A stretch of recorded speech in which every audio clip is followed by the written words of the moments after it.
very poor in the next 3 days, and the air quality has also hit severe category in some areas, which means that it's impacting healthy people, but at the same time it's also impacting the sick people for sure, but it's impacting those who are healthy as well. The Delhi pollution is clearly worsening. If we want this to become an electoral issue, the masses will have to come in. But then the challenge is when the rich and the elite is, of course, thinks that we can buy everything, so we'll buy clean air as well.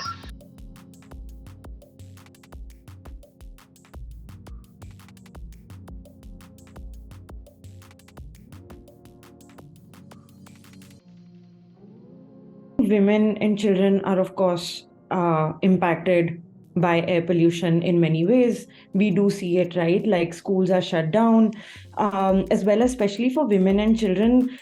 The reason why they do are impacted more by air pollution is also because they're doing a lot more chores, right? Like women are accessing public transport to maybe pick up their children from school, drop them to school, run other chores, etc. Usually men do have access to private vehicles if you're looking at a middle class segment, but women mostly are more impacted by that. If we do also look at a slightly lower income groups, we again see that air pollution impacts them more. Air quality inside their homes were much worse than air quality in Delhi outside the homes, and they don't necessarily have access to simple things as even having windows or ventilation.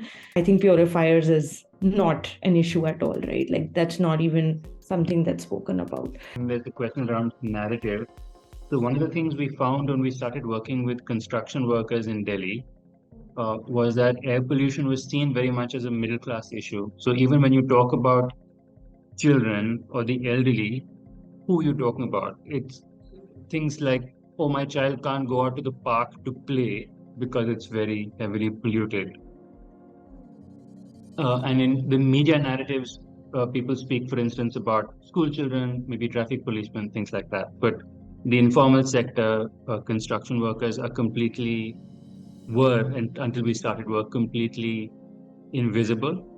And then on top of that, it's not just the air pollution, it's the measures taken to control air pollution. Because when you ban construction work in the winters, then you're also impacting the livelihoods of those who are kind of have the least resources and buffer and cushion to be able to sustain themselves when that kind of a economic shock takes place.